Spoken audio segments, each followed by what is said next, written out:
وہ یہ جو 2 سلائڈس میں نے آپ کو بتائی ہیں یہ میں نے آپ کو نچوڑ بتا دیا ہے اپنے 35 سال کے پبلک اکنامکس کے ایکسپیرینس کی بیس کے اوپر کہ یار ریسیشن 1930 سے لے کے 2008 تک یہ جنیرک گائیڈ لائن ہے اور ہمیں بڑے کلیئر پتہ ہوتی ہے کہ اس کا سروائیول کیا ہوتا ہے.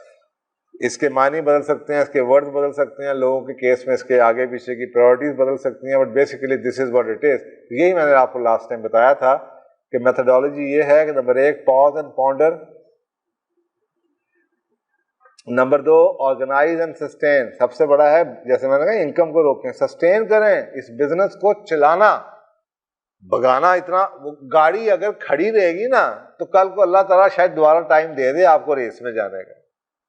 اگر اسی کے اندر آپ کو پتا ہے جب ریسیشن آتا ہے بڑے بزنس ہی بند ہو جاتے ہیں. میری اپنی زندگی میں کئی ریسیشن آئے ہیں, الحمدللہ میں ابھی تک آپ کے سامنے بیٹھا ہوں, اللہ تعالیٰ اس میں سے بھی گزار دے گا.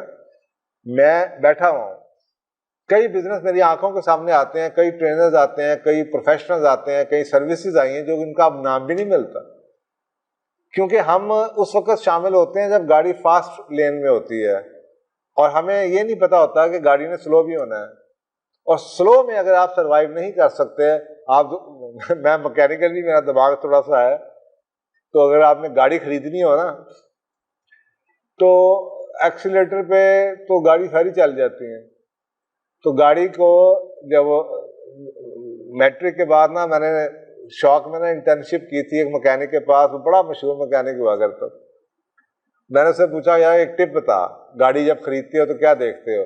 کہتا گاڑی کو سلو میں, بالکل سلو, بالکل سلو. اگر گاڑی سلو میں چل سکتی ہے نا تو اس کا انجن ٹھیک ہے, کیونکہ اگر گاڑی کا انجن تھوڑا سا بھی ویک ہوگا نا تو یہ سلو میں نہیں چلے گی. اب میں نے آپ کو ایک ٹپ دے دی ہے, تو یہی ٹپ آپ کے بزنس میں ہے. اگر یہ بزنس سلو میں چل سکتا ہے نا تو یہ اچھے وقت میں دوڑے گا. اگر یہ سلو میں اس نے مسنگ اور پٹاخے مارنے شروع کر دیے, اس بزنس میں جان نہیں, سسٹینیبل نہیں ہے. یہ رول آف تھم بتا رہا ہوں آپ کو, یہ باتیں آپ کو کسی کتاب میں نہیں ملیں گی.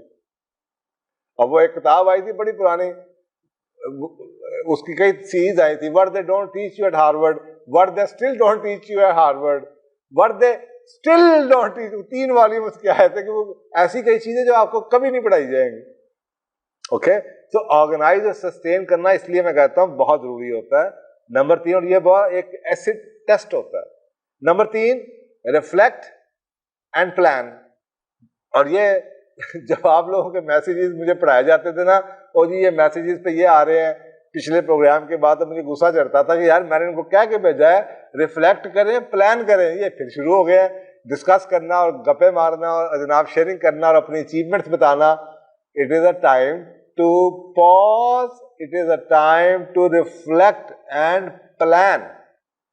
یہ بہترین ٹائم ہے آپ کے پاس کہ آپ ریفلیکٹ کریں, پورے کا پورے بزنس کو دیکھیں, اپنی لائف کو دیکھیں, آپ کہاں سے تھے, کیسے آئے, کیا ہو رہا ہے بزنس میں. اٹس جسٹ ریفلیکٹ, اور پھر آگے پلان کریں. Finally restart a new, تاکہ جب آپ کے پاس ٹائم ملے, آج آپ کو اور نیا مٹیریل ملے گا, اگلے پروگرام میں آپ کو کچھ اور نئے تھاٹس اور آئیڈیاز ملیں گے, تاکہ جب یہ موقع آئے, آپ کی گاڑی سلو پہ کھڑی ہے اور جناب مدد سے کھڑی ہے, اور وہ جو آگے ایک بندہ کھڑا ہوا ہے وہ بندوق لے کے کھڑا ہوا ہے, اور وہ کرتا ہے گولی ویسے ٹگر چلاتا ہے, پٹاخہ بجتا ہے, ساری گاڑیاں فل ایکسیلیٹر پہ چلتی ہیں. تو آپ بھی اس لیے وہ ٹائم ہے جس میں آپ نے ریفلیکٹ کیا ہو, پلان کر کے رکھا ہو, اور جو ہی آپ کو مارکیٹ میں نظر آئے کہ تھوڑی سی وائب ہونی شروع ہوئی ہے, مارکیٹ تھوڑی سی بہتر ہونی, تو اس وقت لوگ بجائے اس کے کہ اس وقت آپ پلاننگ شروع کریں اور 6 مہینے گزار دیں. آپ کی گاڑی تیار ہونی چاہیے, پلان آپ کے ہاتھ میں ہونا چاہیے, صرف آپ نے شوٹ کرنا, اس وقت آپ بھاگ جائیں اور آپ اس کو نئے آئیڈیاز کو امپلیمنٹ کریں. تو یہ جناب ریسیشن ہے, یعنی کہ کو ہینڈل کرنے کے طریقے.